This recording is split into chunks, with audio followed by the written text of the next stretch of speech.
আসসালামু আলাইকুম এভরিওয়ান, সবাই কেমন আছেন? আশা করি সবাই খুব ভালো আছেন। আবারও চলে এসেছি আপনাদের মাঝে নতুন একটি রেসিপি নিয়ে। আজকে তৈরি করেছি পাট শাক দিয়ে মসুর ডাল। এই পাট শাক দিয়ে মসুর ডাল খেতে কিন্তু অসম্ভব মজাদার হয়ে থাকে। আর এই পাট শাক দিয়ে মসুর ডাল রান্না করা কিন্তু খুবই সহজ। এই মজাদার পাট শাক দিয়ে মসুর ডাল আমি কিভাবে রান্না করেছি তাই আজকে আপনাদের সঙ্গে শেয়ার করব। তো চলুন পাট শাক দিয়ে মসুর ডাল রান্নার ফুল রেসিপিটি দেখে নেই। যেহেতু আজকে পাট শাক দিয়ে মসুর ডাল রান্না করব, তাই বাজার থেকে কিনে আনা এক মোটা পাট শাক নিয়ে নিয়েছি। এবার পাট শাকগুলো আমি বেছে নেব। তো পাট শাক বেছে নেওয়ার জন্য একটি পাতার উপরের ডাঁটটা আমি টান দিয়ে ফেলে দিচ্ছি। তো দেখতেই পাচ্ছেন অ্যাকচুয়ালি আমি কিভাবে পাতাটা বেছে নিয়েছি। এই তো পাট শাকটা বেছে নেওয়া হয়ে গিয়েছে। এবার ঠিক সেম প্রসেসে আমি বাকি সবগুলো পাট শাক সেমভাবে বেছে নিব।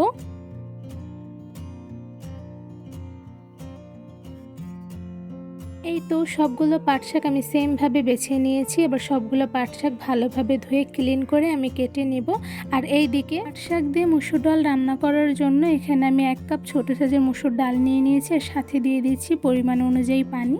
এবার ভালোভাবে হাতের সাহায্যে মসুর ডালগুলো ধুয়ে নেব। যেহেতু ডালে অনেক পরিমাণে ময়লা থাকে, তাই 2 থেকে 3 বার ভালোভাবে ক্লিন করলেই কিন্তু ময়লাগুলো চলে যাবে।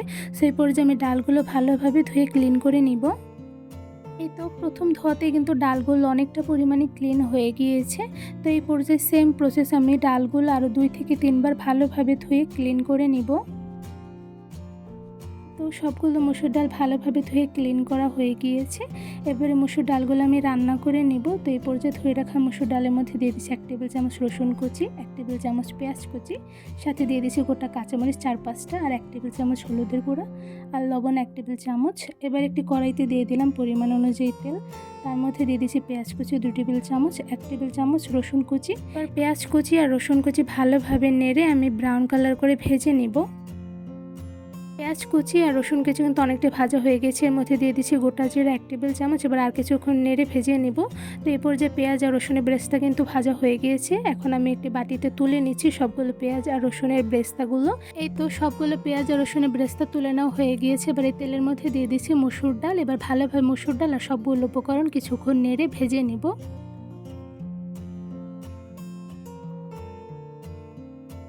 মসুর ডালগুলো বেশ কিছুটা সময় নিয়ে আমি ভালোভাবে ভেজে নিয়েছি। এবারে মসুর ডালগুলোর মধ্যে দিয়ে দিব পরিমাণ অনুযায়ী পানি। এখানে আমি পরিমাণ অনুযায়ী পানি দিয়ে দিয়েছি যাতে মসুর ডালগুলো ভালোভাবে সেদ্ধ হয়ে যায়। আর এই মসুর ডালের মধ্যে এখন দিয়ে দিচ্ছি তেজপাতা। এখানে আমি 2টার মতন তেজপাতা দিয়ে দিয়েছি। এবার ডালগুলো ভালোভাবে নেড়ে নিব।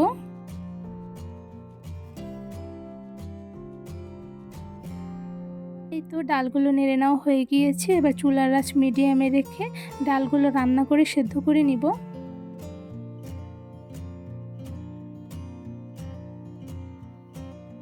বেশ কিছুটা সময় ডালগুলো রান্না করার পর দেখতেই পাচ্ছেন ডালগুলো কিন্তু অনেকটা পরিমাণে সেদ্ধ হয়ে গিয়েছে।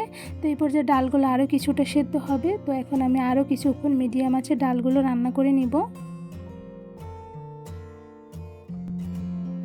অনেকটা সময় নিয়ে ডালগুলো রান্না করার পরে দেখতেই পাচ্ছেন ডালগুলো কিন্তু প্রপারভাবে রান্না হয়ে গিয়েছে। তো এই পর্যায়ে এই ডালের মধ্যে দিয়ে দিচ্ছি কেটে রাখা পাট শাক। এখানে আমি ছোট সাইজ করে পাট শাকগুলো কেটে নিয়েছি। তো এখন ডালের মধ্যে দিয়ে দিচ্ছি।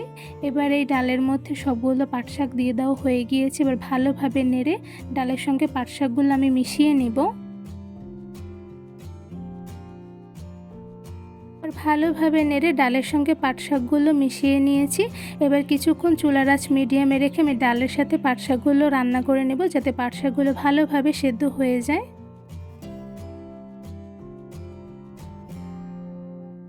এখন ডালের মধ্যে দিয়ে দিচ্ছি পেঁয়াজ আর রসুনের ব্রেস্তা।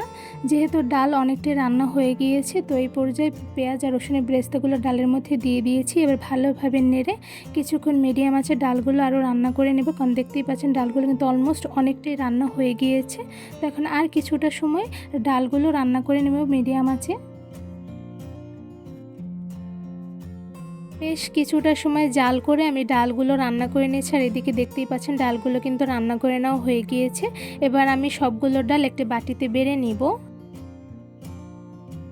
একদম অল্প সময় অল্প কিছু উপকরণ দিয়ে খুব সহজেই তৈরি করে ফেলেছি পাট শাক দিয়ে মসুর ডাল। এই পাট শাক দিয়ে মসুর ডাল দেখতে যেমন মাশাআল্লাহ সুন্দর হয়েছে, খেতে কিন্তু অসম্ভব মজাদার হয়েছে।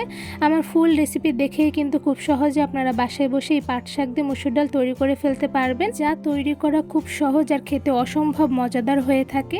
এই পাট শাক দিয়ে মসুর ডালের রেসিপিটি কেমন লেগেছে অবশ্যই কমেন্ট করে জানাবেন। ডালের রেসিপিটি ভালো লেগে থাকলে আমার চ্যানেলটি সাবস্ক্রাইব করে ভিডিওতে বেশি বেশি লাইক কমেন্ট শেয়ার করে আমার পাশেই থাকবেন। আজকে এখানেই বিদায় নিচ্ছি, দেখাবো অন্য কোনো ভিডিওর মাধ্যমে। সবাই সুস্থ থাকবেন, ভালো থাকবেন, আল্লাহ হাফেজ।